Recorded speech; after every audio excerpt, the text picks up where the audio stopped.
asalaamaaleykum mbokku téléspectateur u chaîne Gox gi TV ñu am mbégte ak kontaante di leen di dalal seen premier numéro émission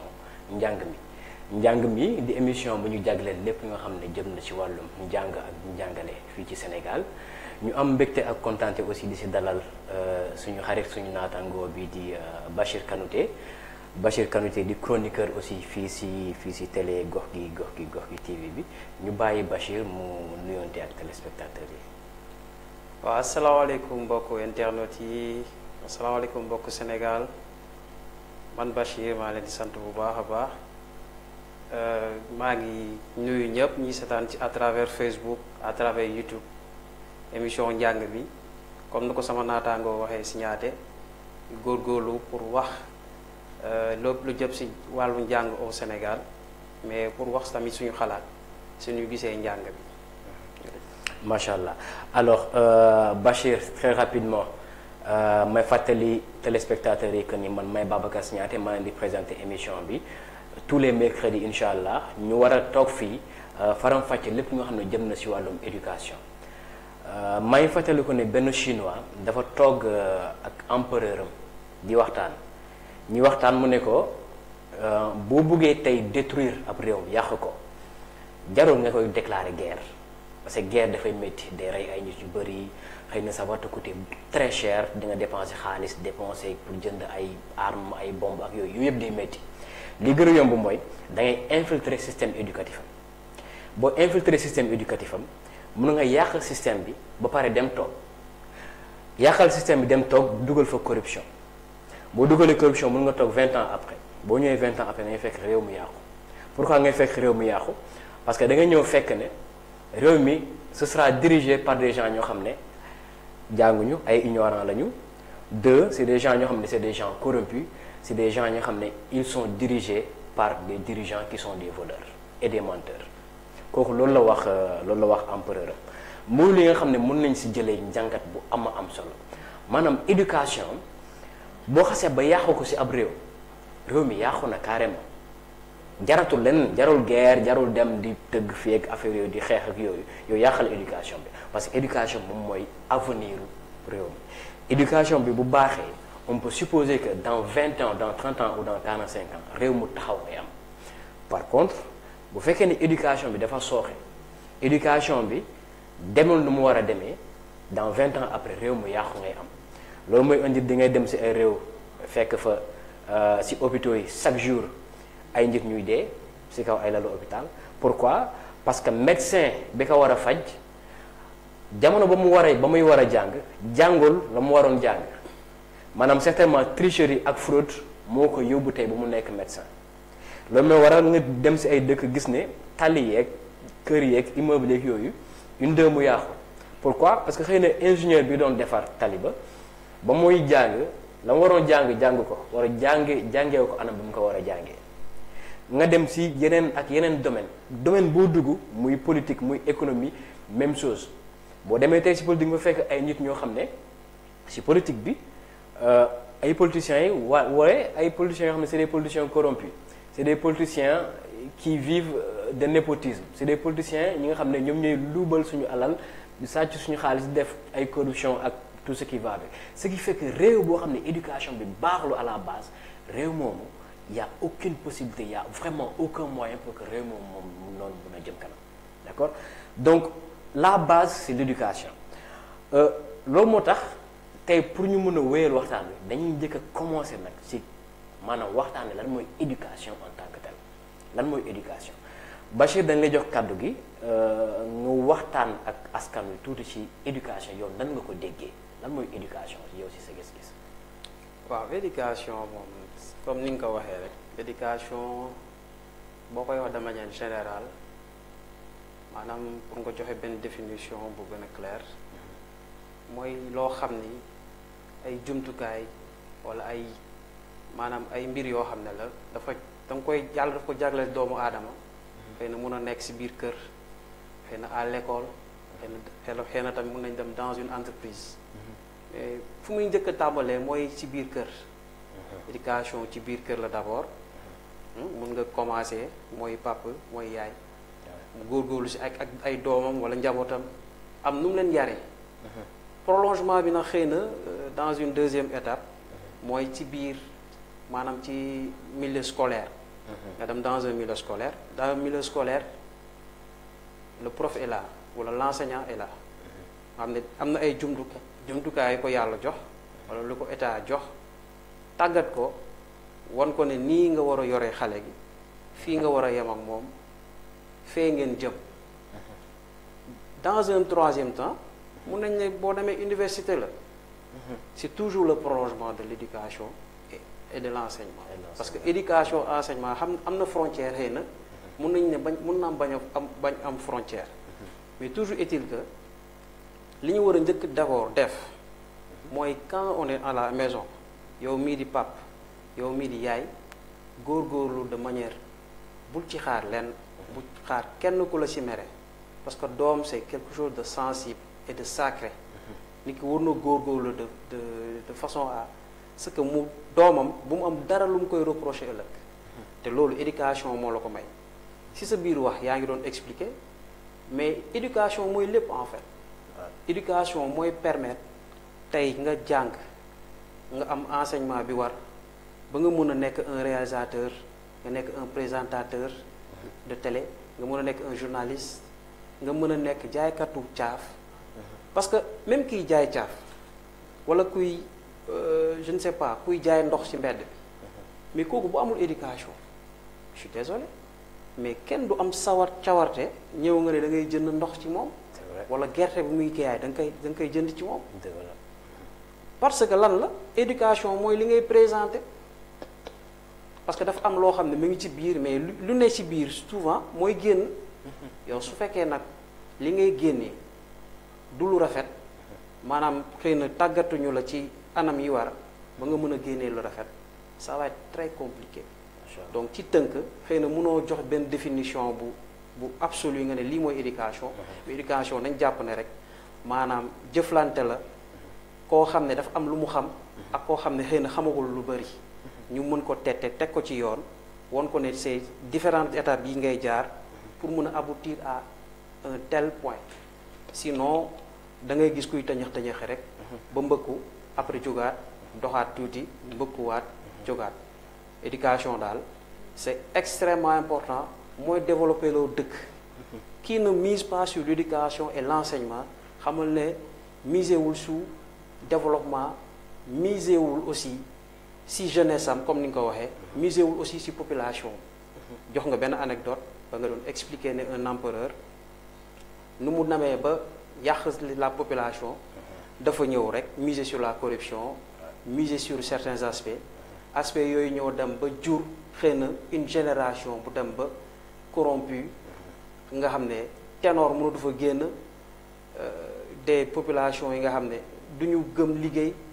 des populations yi nga xam ne corruption bi dem na ba gangréné loolu day yàq réew moo tax war nañu góorgóorlu ñu am une éducation de qualité am un enseignement boo ñuy permettre boo xam ne adapté na ak situation yi ñu mel ni xam naa di nga si ñëw si kanam mais éducation daal moo yor réew. macha allah Bachir ñu rafetlu loolu kàddu yi je pense que tënk nga tey lépp li nga xam ne lu moo ëmb si wàllum éducation maanaam jàng mi je pense que tënk nga lépp yaa ngi doon wax si say début kàddu kan yi éducation dafay commencer si kër gi dem ci école yi continuer ba université d'accord je pense que dañuy dellu si tuuti si li xew ci kër yi déjà si wàllum éducation parce que si on comprend bien éducation mbir la boo xam ne si kër yi lay commencer comme ni nga ko waxee mais boo xoolee xëy na éducation boobu dafa am évolution bi mu am tey si société sénégalaise dafa am évolution xëy na boo xoolee peut-être 50 ans en arrière wala même 30 ans en arrière ñu daan yaree ñu daan éduquer xale yi si kër yi ak tey ñu leen di éduquer bokkatul am na différence lan moo indi différence boobu noonu tey lan mooy différence yi exactement parce que boo xoolee man su may fàttali ko par exemple man ni ñu ma yaree ci kër gi sama kër par exemple ni ma màggee et tout je vois que tey ñi ñëw après man je dis même pas des générations et des générations après mais ñi ñëw juste après man maanaam sama rakk yi éducation bi ma am man ak ñoom éducation bi ñu am bokkul qu'est-ce qui est dû à ça est-ce dû peut-être au fait que de plus en plus on avance plus ngay màgg plus parents yi di désengagé wu ci éducation bi ñu war a jox seen doom yi maanaam ñuy bàyyi yenn yi waaye wala di bàyyeeku di relation purement et simplement wala dafa am ay effets contingents yi nga xam ne société bi ak adduna bi ni muy doxee dem na ba tax na tey éducation bi dafa changer dafa évoluer évolution boobu est-ce que lu normal la lu ñu war a bàyyi la mu continuer di évoluer di dem comme ni mu nekk di demee wala li ñu war a xoolaat la xool nan la ñuy dellu si waatee si ginnaaw ba mun a am éducation bi ñu amoon avant man damay faral di wax ne tey problème bu njëkk bi ñu am si éducation surtout éducation à la base mooy éducation à la maison mooy nan la ñuy def ba mun a transmettre suñuy valeurs aux nouvelles générations parce que éducation baax na certes boo xoolee école ba lu muy def école moom ay xam-xam la lay jàngal de manière générale culture la mais éducation bi xew à la maison très souvent ay valeurs lañ lay jàngal valeurs yooyu xëy na duñ la ko jàngal ci école ba c'est à la maison qu'on t'apprend ces valeurs là mais tey boo xoolee ba ci biir kër yi valeurs yooyu day évoluer à un tel point que nit ñi ils ont tendance à les négliger je pense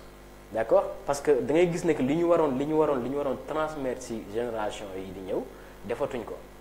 d'accord donc problème boobu à la base man à mon avis la ñu am c'est pas seulement une question d'éducation jàngale et tout mais c'est plus comment on va faire pour que ñu mën a transmettre yenn yi à nos enfants te valeurs yooyu ñooy transmettre c'est pas des valeurs matérielles c'est parfois c'est dans les concepts c'est dans les comportements c'est des choses abstraites yoo xam ne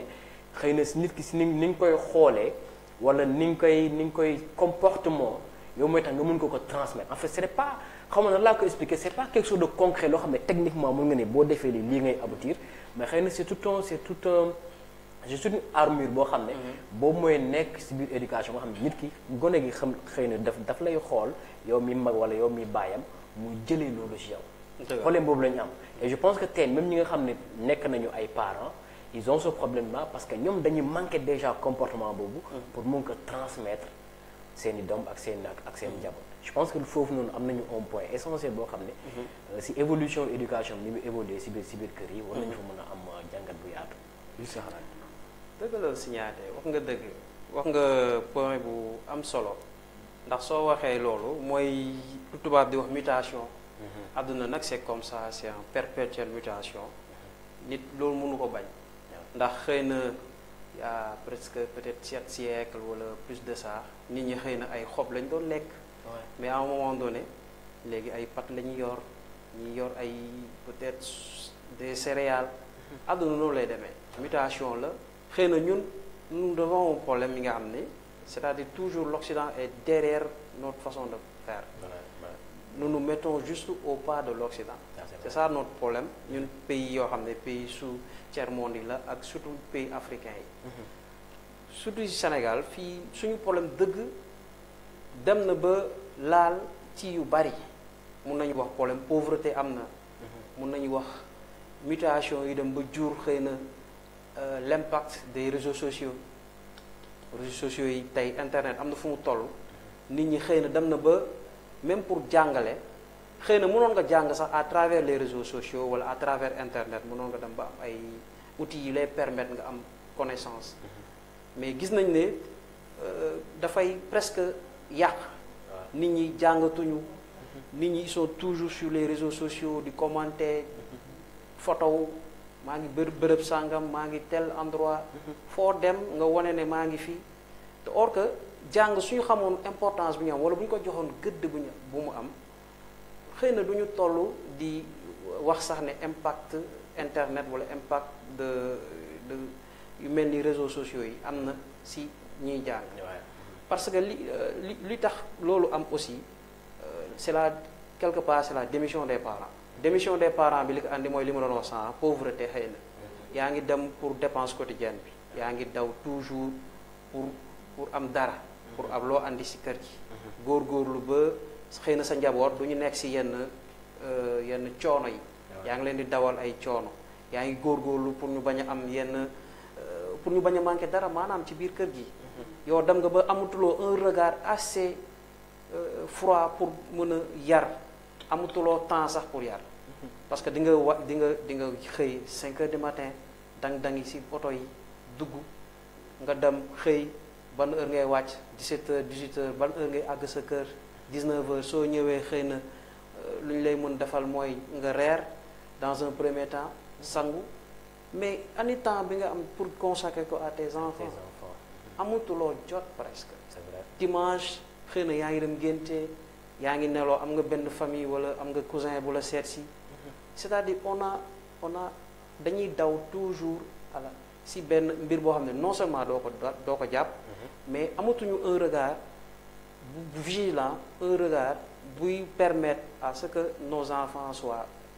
ñiy xool lan la ñuy def ak lan lañ dul def. En plus le voisinage yaa ngi dëkk ci benn quartier wala ci benn endroit bi nga xam ne xëy na yow ni ngay yaree say doom ñeneen ñi xëy na amuñu à ce regard là. yow yaa ngi góorgóorlu pour say doom ñu am benn façon de voir benn concept bu ñu amee àdduna bu ñu gisee àdduna. Malheureusement pour les autres c'est autre chose.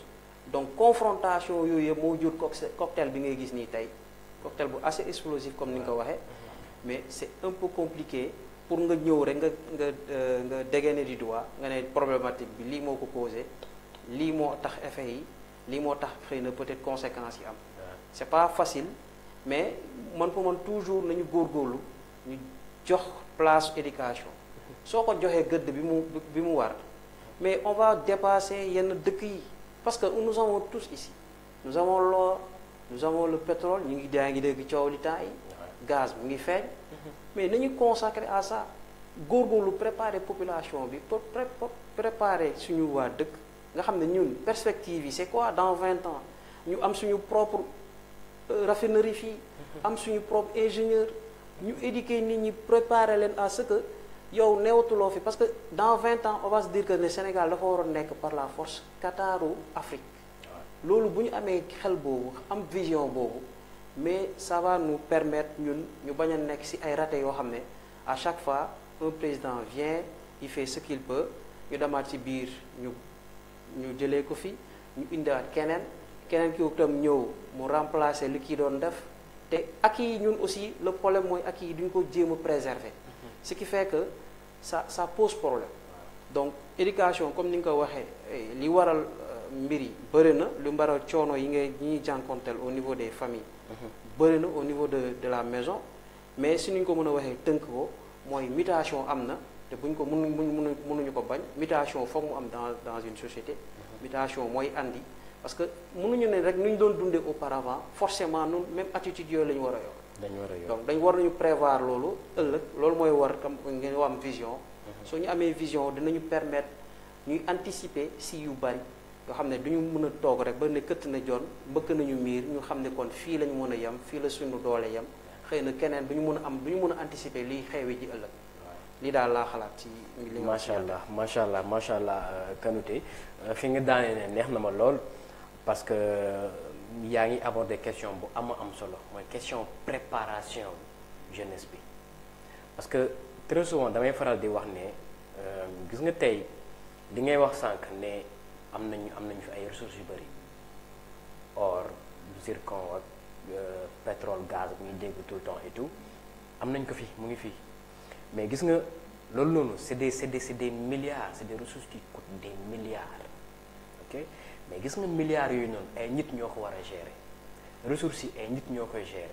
ay nit ñoo dem exploiter ressources yi après ay nit ñoo diriger la politique qu'il faut pour pouvoir exploiter ces ressources là pour mu mën a njëriñ askan wi léegi nit ñooñu noonu tant que préparé woo leen ressources yi du la amal benn njëriñ et c'est ça aujourd'hui tey à mon avis problème bi ñu am et c'est un problème justement bi nga xam ne ça tourne autour de l'éducation de manière générale et éducation comme ni ñu ko waxee kër ga la école ba la ak formation ak yeneen donc bu ñu teelul préparer jeunesse boobu noonu on va tout droit au mur tout droit d'accord donc loolu c'est extrêmement important yaa ngi doon aussi aborder benn question bu moo intéressé mooy le fait que tey xëy na parents yi amatuñu jot ok amatuñu jot pour mën a def yenn yi amatuñu jot pour consacrer ko à leurs enfants jeunesse bi aussi tey de plus en plus ils ont tendance à se concentrer sur les réseaux sociaux yi xam nga forme de sociabilité bi waroon am ci kër gi amatul comme ni nga ko doon waxee sànq di nga toog ci kër autour de la télé salon et tout ngeen war a mën a waxtaan xoolante ci bët di waxtaan am sociabilité xamante et tout mais non da ngay gis kenn ku nekk mu ngi sëgg ci téléphone am te pourtant on est dans un salon nga sëgg ci téléphone di waxtaan ak nit koo xam ne muy à des années-lumière de chez toi à des kilomètres et des kilomètres alors que ki nekk sa kanam mënatoo waxtaan ak moom ça c'est extrêmement dangereux et cette forme de sociabilité là mooy tax ba éducation ci kër yi léegi amatul sens dañuy am problème pour perpétrer éducation boobu noonu pourquoi parce que am na ay valeurs yu simples yoo xam ne perdre nañ leen sociabilité partage d'accord yooyu noonu la chaleur humaine et tout ça dañ ko commencer perdre de plus en plus ok te loolu dafay ñëw encore répercuté aussi école yi parce que boo xoolee xale yi li ñuy dund seen kër dañuy indi école ba d'accord c'est l'éducation c'est pas pour rien qu'on dit éducation à la base c'est la base qu'on amène vers le sommet donc yow boo nekkee ci kër ñu yare la benn façon yarin bi boo demee école ba loolu nga fay dund effectivement et c'est ça aussi qui fait que pour ñu mën a switcher dem ci côté éducation au niveau de l'école qu'est-ce qui fait que aujourd'hui dañuy gis ne que ci école yi lu bëree changé man je me souviens que bi ñuy jàng ñun suñ jamono école primaire dañ daan teel a yeewu 7 heures du matin dem jàngi mais bu ñu demee jàngi duñ dugg automatiquement classe dañ daan def le tour de l'école di ramasser tous les feuilles te yàlla xam na ne suñu école dafa amoon ay manguiers ay garabu mango ñoo fa nekkoon ba mu fees dell mais xob yooyu dañu ko doon ramasser benn par benn ba mu set wecc bu cours bi dee set avant 8 heures ñu dugg classe maanaam loolu non seulement da lay enseigner discipline mais en même temps da lay enseigner propriété ak hygiène mais loolu léegi est-ce que ñu ngi koy def ba tey ci école yi ça m'étonne est-ce que tey am nañu droit ramasser loo ay feuilles à des enfants à l'école je suis même pas sûr xëy na tey boo nekkee enseignant ne say élèves nañu dem ramasser wala sax ñu bale salle de classe bi xëy na peut-être di nga indi ay problèmes je sais pas exactement comment ça se passe actuellement mais je me souviens que ay temps xale jigéen yi aussi avant ñu dugg classe ñoom ñoo ñëw indi seen sio arrosé parce qu'il faut dire aussi que suñu jamono yenn salle de classe yi da ngay waaru salle de classe yi poussière la donc on leur apprenait que boo ñëwee classe il faut arroser avant de balayer pour bañ poussière bi di jóg xam nga muy créer ay problèmes ay feebar ak yooyu donc xale jigéen dañu daan ñëw arroser balayer et tout après soog a commencer cours bi donc yooyu aussi c'est des formes d'éducation yoo xam ne à la maison déjà lay commencer ñu won élève bi que yow élève nga d'accord xale nga te da nga war a déggal say mag rawatina say professeur ak say enseignant il faut aussi dire que enseignant bi jamono jooju c'était pratiquement un mythe enseignant lu mu wax loolu ngay def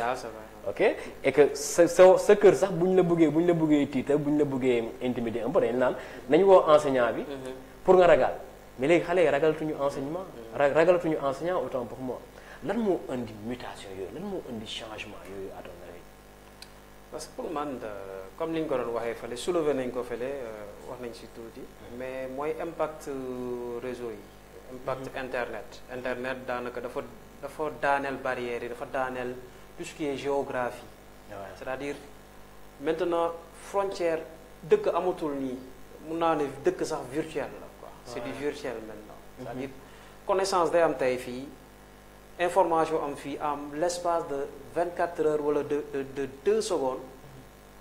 am na lu xew Afghanistan Kaboul am na ñu ngi taliban yaa ngi attaqué foofu man miy dëkk Kédougou wala nekk fële Bandafassi yéeg naa li xew ça veut dire loolu voilà ça va très vite l'information est vraiment ça passe très très très vite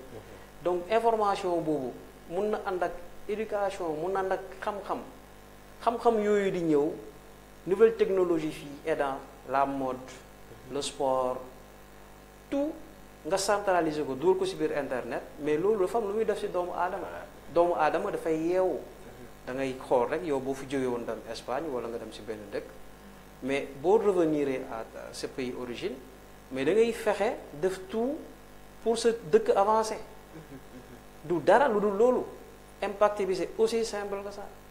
malheureusement nag ñun fii Afrique daaw du ñu xool du ñu càmbar du ñu def analyse exhaustive du ñu bàyyi sociologue yi wax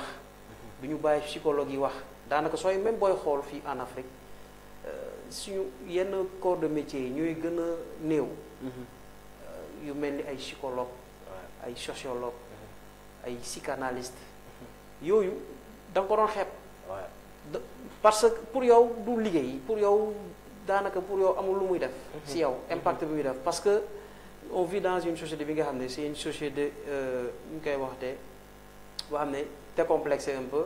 mais société bi nga xam ne dafa ëmb ñun ñëpp ay nijaay doom baay ay jarbaat et cetera c'est-à-dire que en Occident c'est une société individualiste ñun on est plusieurs nijaay yu dul jeex frères yu dul jeex donc loolu dafay anticiper ci capacité wu nit ki mu bañ a nekk koo xam ne dafay day toujours di jël boppam am benn ego bu mun a am ego un africain pour mu am yenn ego yi c'est un peu compliqué ce qui pousse à l'individu tey boo nekkee Afrique maanaam yi am na yoo xam ne doo si mën a dugg parce que soo ko defee rek da ngay gis ne maanaam mënoo ñëw ne man awma cadeau d'anniversaire par exemple awma tel cadeau d'anniversaire parce que à côté gis nga yaa milliers de tes compatriotes wala ay milliers nit yoo xam ne xëy na yéen a bokk koñ wala yéen a bokk dëkkuwaay amuñu loolu donc yow mënoo ñëw jël état d'âme sa état d'âme di ko étaler ce n'est pas possible donc yooyu ñooy dem ba frontière pour mu am mënatul nekk parce que yow da nga bëgg lu baax forcément sénégalais li mu yaakaar du surtout en matière d'éducation day bëgg par exemple dem dans les écoles les écoles les plus réputées du monde dem Canada dem États-Unis dem jàngi pour rek xam-xamam gën a ñoŋ mu dellu si waat si dëkkam xëy na si ñu ko mën def ñëw seen dëkk defaraat ko c'est pour man de loolu la du lu extraordinaire seulement comme nu ma la ko waxee rek ñun du ñu jël le temps d'apprendre de nos erreurs du ñu jël temps di càmbar benn mbir jéem a xool lan moo ko andi contexte yi lan la woon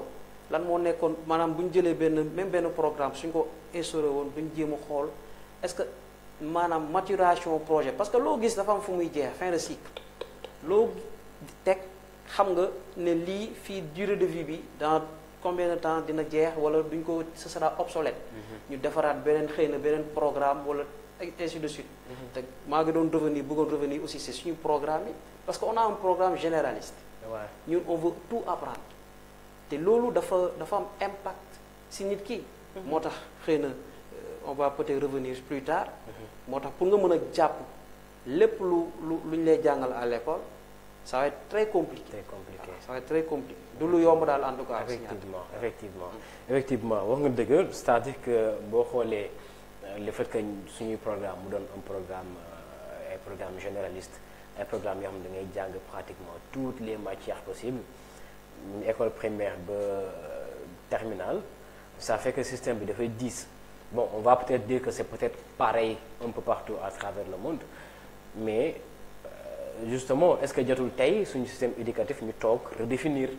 parce que tey man je me dis que boo amee observation bu ndaw ci ce qui se passe day gis ne xale yi nouvelle génération bii nii ñoom gëmatuñu yenn c'est-à-dire que ñun lu ñu gëmoon parce que c'est comme ça que ça se fait depuis le début ñu koy continuer di ko def booy léegi gëmatuñu loolu c'est-à-dire que ñoom dañ lay wax clairement que ñun lii xamuñu pour lan la en fait ñun ay temps c'est vrai ñun dañ daan ñëw ñu nañu lii la on fait et à part de ñun on respecte les ordres on fait comme cela se fait mais tey xale yi ils ont de nouvelles idéologies ils ont de nouvelles formes de pensée ils ont de nouvelles sociabilités qui font que ñoom mën nañu changer ce qui se passe aux États-Unis mën nañu changer ce qui se passe en Thaïlande ou même dans une petite ville perdue quelque part fu kenn xamul di xool ñooñu lu ñuy def di ko bëgg a reproduire fii et loolu c'est des réalités yoo xam ne on peut pas y échapper aujourd'hui on ne peut pas dire que ce qui se passe ailleurs ñun loolu foofu la yem ñun concerné ñun dañu ko ne def la ñuy def non il y a des mutations qui se font ailleurs yoo xam ne yow bu dee yaay dirigeant bi yëgoo ko ñi ngay diriger ñoom yëg nañu ko bu yàgg et ils veulent s'adapter à ça et ce qui fait que d'ailleurs parfois da ngay am ay dirigeants et populations yu nekk extrêmement en avance dañuy am décalage par rapport à leurs dirigeants d'accord loolu peut-être bu ñu nekkoon di waxtaanee politique on dira peut-être qu'il faut peut-être renouveler l'élite politique pour loolu pour ñu mën a accompagner changement yi am ci société bi on ne sait pas mais ba tey dans le milieu de l'éducation il y a des mutations qui sont là yi nga xam ne bu ci politique yi adapté wul ñu adapté par rapport aux nouvelles générations à leurs exigences dañuy tardé je me dis que dañuy tardé boo xoolee par exemple le cas d'internet ñun amuñoon internet bi ñuy jàng mais tey booyi koo gis mu ngi téléphone am et tout yow cours bi ñu koy bindloo noonu mu toog di bind cours bi pendant 2 heures de temps moom il te dit mais cours bi mu ngi internet donc j'ai pas besoin toog fii di bind cours bi d'accord man damay enseigner ci école de formation publique yi mais de manière générale bu fekkee ne projection ngay def ñooñu duñ toog di bind étudiants yi duñ toog di bind cours bi bu fekkee ne da nga yor tableau di bind et tout duñ toog di bind comme yow à la base dañuy xaar ba nga pare ñu ñëw taxaw jël seen smartphone photo cours bi pas dem toog ils sont tranquilles c'est-à-dire que yow c'est toi qui perds ton temps à faire des choses mais ñoom ils ont pas besoin de ça donc est-ce que yow jàpp nga ni tey il serait temps peut-être que ñu redéfinir suñu système éducatif ñu adapté ko à ce qui se passe actuellement est-ce que jàpp nga loolu mais forcément on va faire ça forcément parce que comme ni nga ko waxee parce que nit ñi les professionnels qui sont dans l'enseignement et l'éducation dinañ gis nañu ne y a beaucoup de problèmes comme ni nga wax lii cité ko wax ni y a des gens yi nga maintenant même xam-xam bi sax raccourci lañ ko bëgg a def quoi ils veulent pas creuser ils veulent pas aller à la bibliothèque dem xool dem jàngi dem sa benn professeur boo xam ne xëy na vous avez des affinités mu lay defal ay cours ay répétiteurs comme nous on dit maanaam xam-xam sonnatuloo ci tu as ton smartphone am nga internet à la maison yow tu te branches sur ça après lépp loo gis foofu te ordinaire lépp a ngi ci biir c'est pas forcément rek lépp loo fa gis lu baax la ce qui est sûr mooy état def na lu mu mën ba créer na ay defar na ay enseignants am na ay enseignants yu am ay professeurs de qualité qui sont ici mun nañ def de sorte que yow mii su fekkee li ngay daw nii école am na loo xam ne comprendre loo ko mais xëy na paye-toi les moyens amal benn répétiteur bu lay jàngal à la maison parce que xam-xam du foo xam-xam mooy doxal dëkk tout ce qui se passe dans ce monde xam-xam la te bu fekkee yow mii nga xam ne yow yaay borom kër bi wala yow mii yaay am sa doom góorgóorlu loo ba mettre ko dans d'excellentes conditions de performance pour mu mën a jàng ba xam ba mën a ràññee lu baax ak lu bon mais yaa ngi koy bàyyi ci benn labyrinthe boo xam ne du xam fan la porte bi nekk en fait c'est ça le problème moo tax war nañu góorgóorlu comme ni nga ko waxee par là il faudra qu'on étudie mais ci mutation yi lañ jëm il faut que ñu changer système bi parce que am na ay système yoo xam ne xëy na tey man c'est bien beau de savoir de connaître kan mooy Victor Hugo mais lan la andi ci man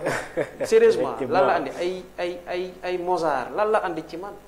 lan lay ban plus-value la andi ci man à part que mu nekk benn discussion de salon où je vais me montrer beaucoup plus intelligent que d'autres personnes mais je ne pense pas que Victor Hugo mu nekk loo xam ne wala loo xam ne dafay am impact ci man bu extraordinaire tey ñun suñu maam yaa ngi fii on nous parle pas de Cheikh Ahmadou Bamba on nous parle pas de Mame Limamou Laye on nous parle pas de Boukounta Ndiassane on nous parle pas de ñun ñu xam ne ñun am nañ suñuy mbokk am na loo xam ne suñu veine la suñu racine la suñuy deret la si loolu la ñu war a mën a góorgóorlu pour man à mon avis ñu boole ko si mutation yi war a yi war a xewi ëllëg parce que process bi moom déclenché nañ ko enseignants yi yaa ma gën a xam ne du ñu seetaan enseignement ak éducation nu tudd gouvernement bi rek dinañ si def ay jéego pour def de sorte que ala kuli yàlla nañ jëm si mutation yoo xam ne dañuy toilettage yu éducation ak yenn parfaire yu ñu war a parfaire foofu ci biir éducation dinañ andi ay seen signature parce que il faut ñu jaar si loolu parce que les gens dañ fiy jógee di dem def ay master aux États-Unis di dem def ay master au Canada mais tey boo gisee système éducatif canadien bi nit ñi gëm ko nit ñi ku nekk def ma seen promotion mais lu baax moom la ñu jël en exemple fu mu mën a jógee nag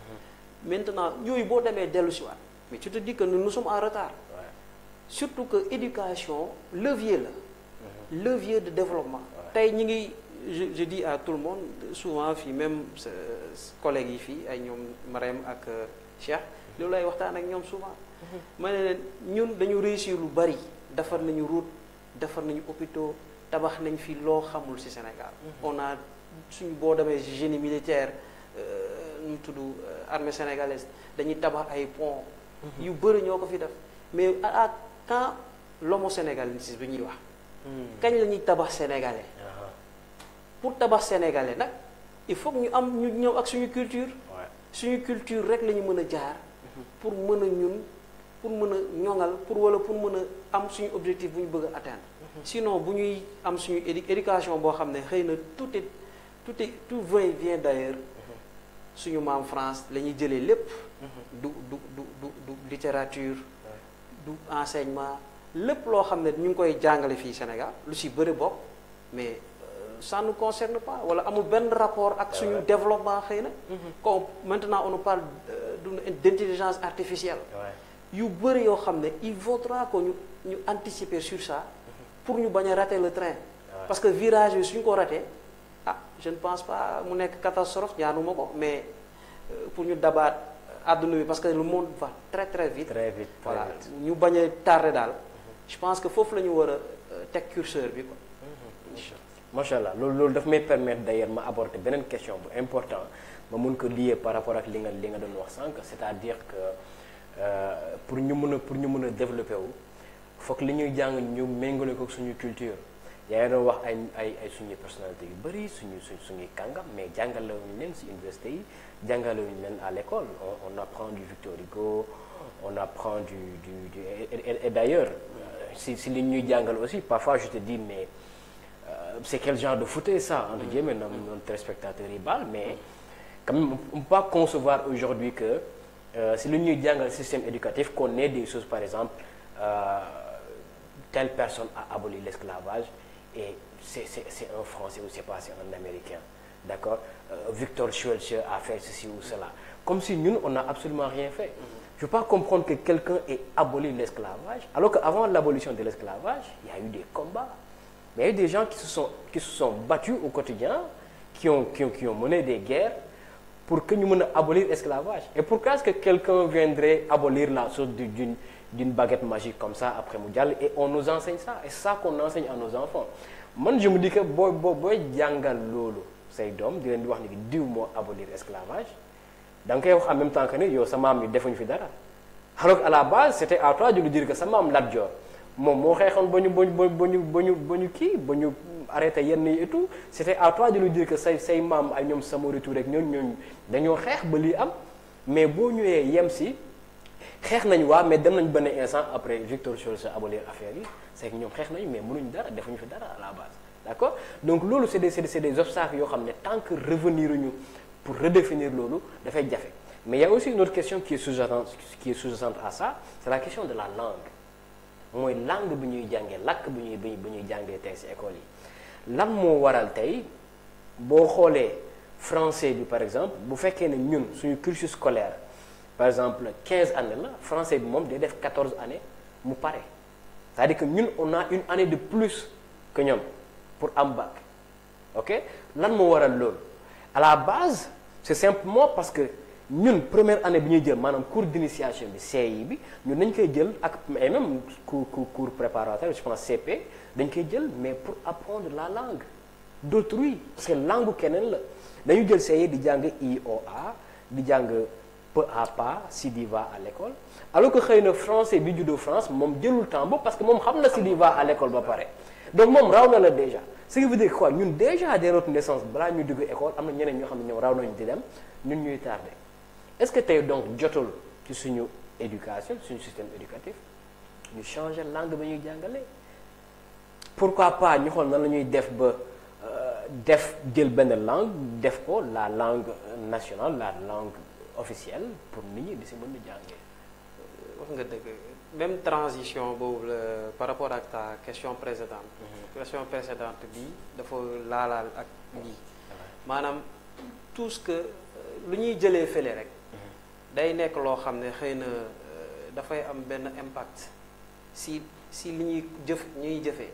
maanaam ci langue bi. par exemple bu fekkee dañuy ñëw di la naan ay Victor Hugo.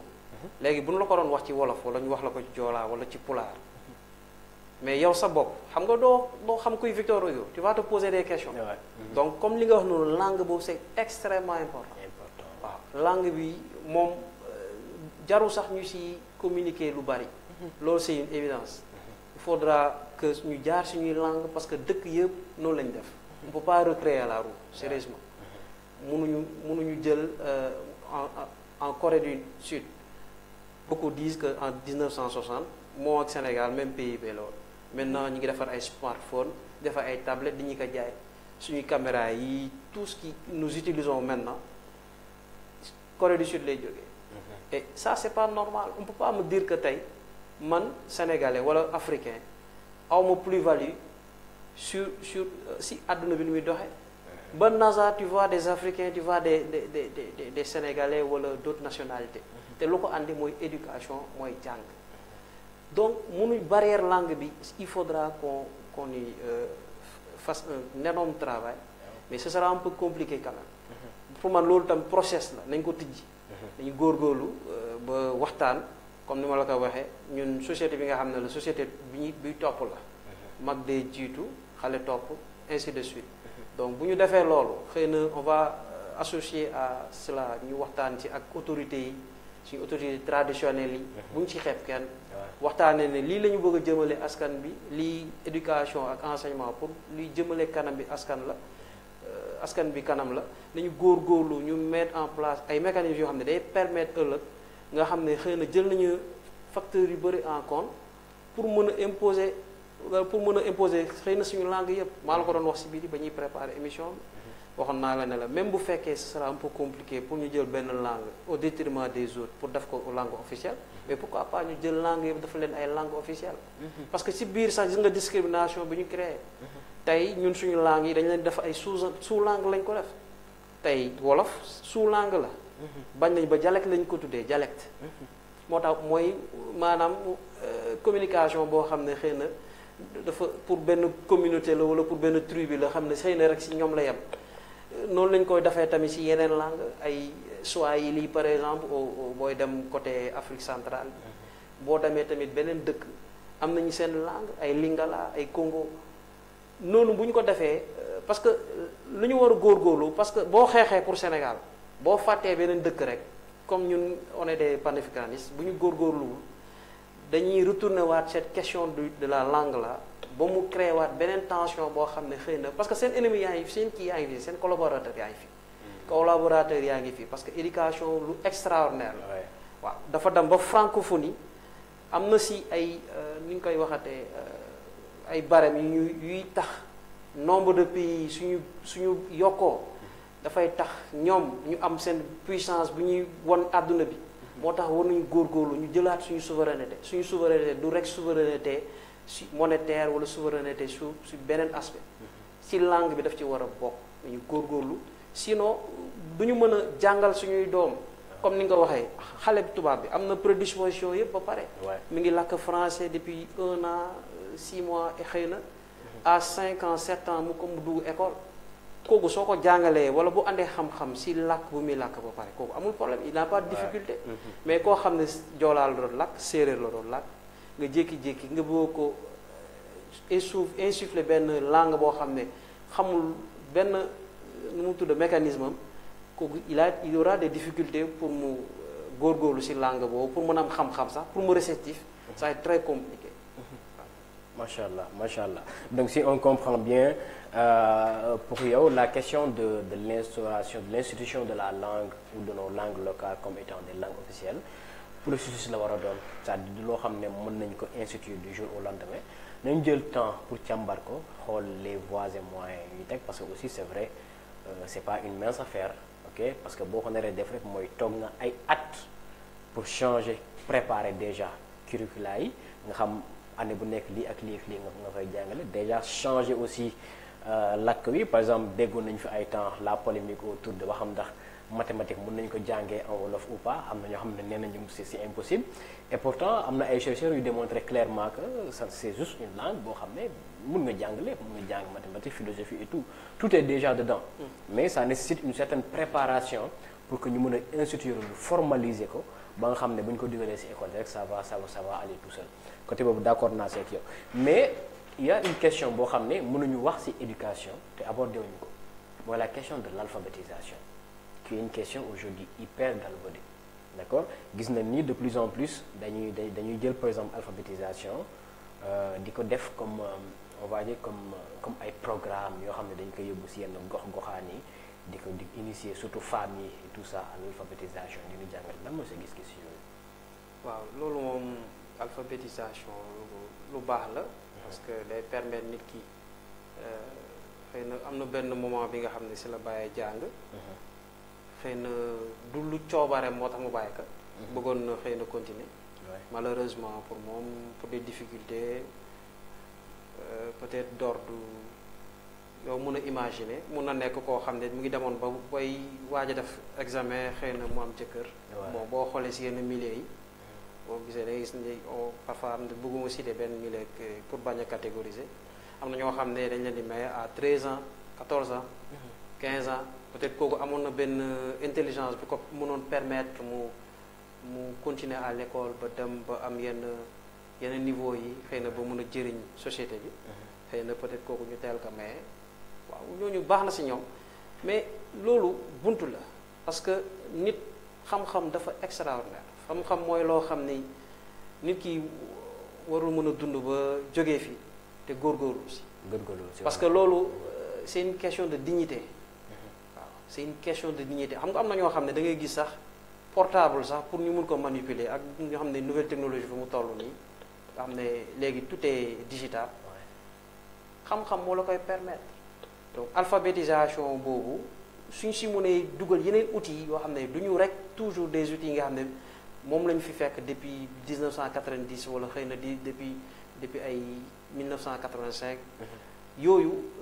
day tax nit ñi ñu contextualiser léegi li xew ak dynamique bu àdduna bi toll fu mu nekk nii. parce que mënatuñu nekk rek alphabétisation ñëw expliquer benn format. schématiser expliquer ne waaw nii la il faut ñu xamee nii jàngale lii ak lii ak lii. loolu ça va être compliqué bu ne toujours si noonu la ñuy doxee comme ni ma ko doon waxee précédemment il faut ñu benn système bu ñu ko tegee ñu dem bu am durée de vie boobu ñu xam ne lii c'est obsolète ñu mën a jógee ci bii fànn ñu xool yeneen mécanisme yoo xam ne mën nañ ko si dugal ça va permettre à tout un chacun bi nga xam ne par exemple tey mun nga nekk si benn dëkk bi nga xam ne xëy na peut-être soo amoon sa internet mun nga def sa transaction ay transaction financière nga yor sa téléphone kese te li la koy permettre mooy nga alphabétiser nga am benn parce que am nga base bi ba pare xëy na mun nga bind sa tour mun nga am foo toll ci benn écriture wala ci xam-xam xëy na peut-être tu n'es pas universitaire mais idée baa ngi fii d'abord léegi lii des mooy xëy na àdduna am na fu mu toll nga war a mën a góorgóorlu parce que sama mbokku parents paysans yi nekk ci àll bi ñoom ñu ci bëri ay cultivateur lañu xëy na yow da ngay jógee benn dëkk boo xam ne xëy na le coût du transport est cher te pourtant internet rek mënoon na la permettre nga régler sa problème te pourtant doo ci xëy doo ci am migraine doo dem di rang ba mën a jóg dem ci benn dëkk pour mën a régler li ngay régler foofu xëy na banque nga dem jublu xëy na peut-être benn document administratif lañ la doon laaj xëy na donc comme ni nga ko waxee alphabétisation lu extraordinaire la mais dañ ko adapté ak suñu réalité wala dynamique bu àdduna bi toll fu ñu nekk nii. waaw wax nga dëgg parce que le malheur qu'on a chez nous mooy tey toll nañu foo xam ne éducation am na certes mais la population qui est analphabète est beaucoup plus importante moo ëpp population bi nga xam ne jàng nañu. mën nañ ko xayma peut-être dans les 60% ñi nga xam ne defuñu école waaye même bu fekkee def nañu école sax mais niveau primaire bi foofu la ñu yem li gars yi naan ñu bëri mooy classe ndante yi CM2 ñu bëri foofu la ñu yem donc population boobu noonu c'est une population extrêmement importante bi nga xam ne dañ leen war a aussi accompagner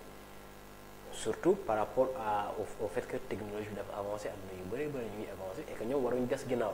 parce que loolu aussi parce que sinon dañuy mujjee doon une boulée boo xam ne ñu ngi traîner ci ginnaaw alors que ñoom dañu war a nekk ñu actif dans l'économie parce que dañu liggéey au quotidien mais suñu amul yenn niveau de qualification wala yenn niveau d'instruction yi day xaw a jafe moo tax alphabétisation dafay am solo ñu wàcc ba ci ñooñu dënd jàngal les minimum les b.a.-ba c'est-à-dire les essentiels pour ñu mën a xam déjà comme ni nga ko waxee utiliser smartphone aujourd'hui c'est de plus en plus une nécessité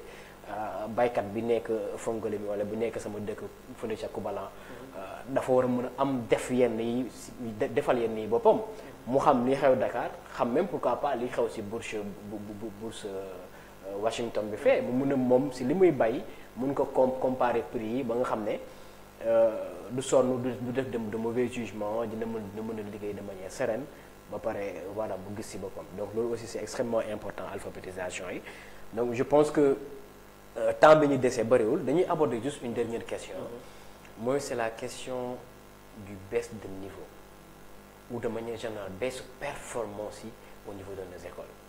très souvent chaque année après BFEM wala après bac ay taux de réussite 30% yi dégg 40%. Rarement la ñuy dem ba dépasser 50% yi alors nag lan moo tax tey niveau bi baissé à ce point maa ngi dégg fan yi passé rek je pense sama koñ fii sax am na fi benn école boo xam ne gars dañu mel ne BFEM mais zéro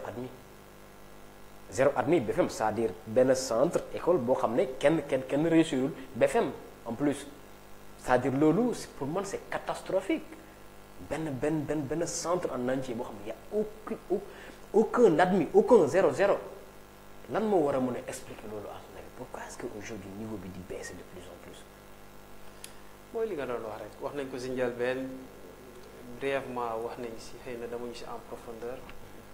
mooy gëdd bi ñu war a jox éducation bu dëggantaan gëdd gi nag c'est partagé. c'est entre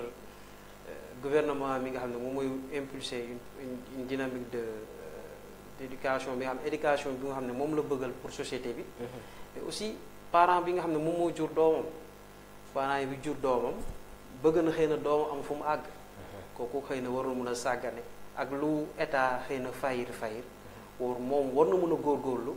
def en sorte que doomam mu nekk ci des dispositions de performance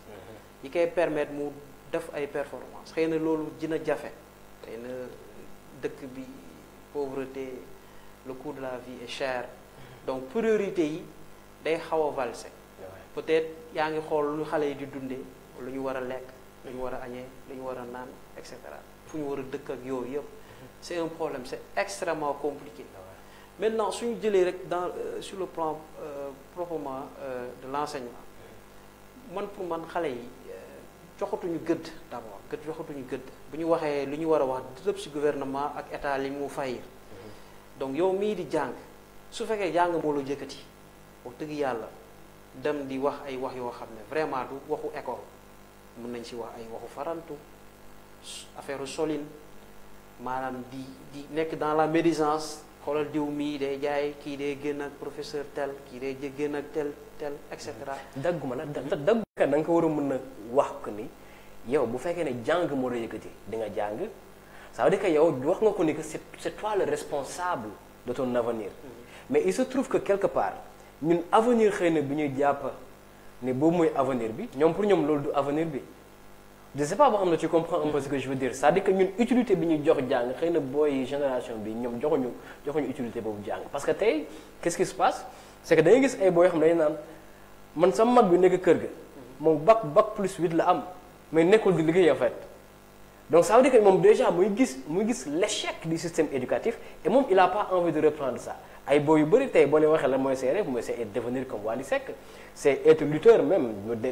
dem si kii bi arène bi wala dem Europe dem lijjante ji ko foofu noonu parce que jàpp nañ loolu mooy système de réussite bi est-ce que quelque part foofu noonu aussi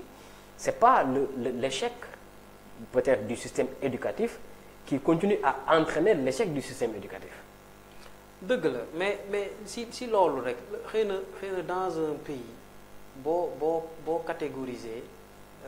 ça va être compliqué parce que comme ni nga ko waxee système échec bi moo waral loolu yëpp te pourtant amoon ay waroon nañu leen mën a tijjil ay buntu parce que boo waxee lutte c'est le sport quoi. musique xëy na pour d'aucuns peut-être am na ñoo xam ne am nañ ci ay grief mais bon du ma dugg ci loolu mais loolu yëpp ay buntu la parce que dafay doxal économie dëkk te loolu aussi luy baax la ci dëkk parce que dëkk boo waxee enseignement ou éducation mais dëkk tam dafa war a am productivité dëkk dafa war a am économie une économie forte boo xam ne day permettre nit ñi mën a liggéey mën a xëy comme ni nga ko waxee nga mën a xeex exode mën a xeex immigration clandestine et cetera mais si li ma doon wax rek mooy loolu ba gannaaw ba nga ko tenir naa en compte le fait que xale yi amatuñu repère loolu lépp c'est tenu en compte parce que si biir wax précédemment wax nañ ne xale yi dem nañ ba moment boo xam ne boo ne l'impact des réseaux sociaux boo toogee sa biir salon vous êtes 5 7 yéen ñëpp bokk ndey ak baay mais vous ne vous saluez même pas comme ni ko waxee da ngay toog sëgg sa smartphone tu parles à quelqu'un qui a des milliers de kilomètres donc gis nga nit ki ni mu commencé am déshumanisation commencé na nekk koo xam ne xëy na nit la nii ci carapace mais commencé na am ay mbir yu ko commencé rëcc maanaam commencé na doon keneen koo xam ne xëy na peut-être société bi yaakaaru loolu si moom loolu ou bien de société bi loolu la yaakaar si moom donc yooyu yëpp ay facteurs yi rentré la yoo xam ne mënoo ko bañ booy analyser échec parce que su fekkee da nga concentré wu sur un objectif bien précis maanaam da nga dem pour jàng am sa diplôme wala am sa réussir à un concours wala à un examen xëy na même boo réussir mais ñëpp dinañ xam ne def nga li nga war mais lii waral lu souvent comme ni la ko waxee da ngay dem école leneen moo la fa yóbbu ay concours de sañse la ay da ngay dem foofu li ngeen di waxtaanee da ngay gis sax ñu wàcc heure mais da ngay gis ñu jimbi du ñu ñibbi seen kër peut-être dañuy wax seen yaay dem nañu benn kër suñu benn kër cousine wala suñu benn copine pour dem def ay suñu examen suñu yenn ci exercice yi à la maison mais il n'en est rien il n'en est rien yow tu vois parfois da ngay dox wala nga wàcc nga gis ay xale yi dox yoo xam ne xëy na bu doon wàcc ñibbi rek la xëy na àgg nañ seen kër peut-être waxutuñu seen yaay dëgg moo tax mutation il faut ñu si anticiper mooy li ma la doon wax parce que àdduna day dox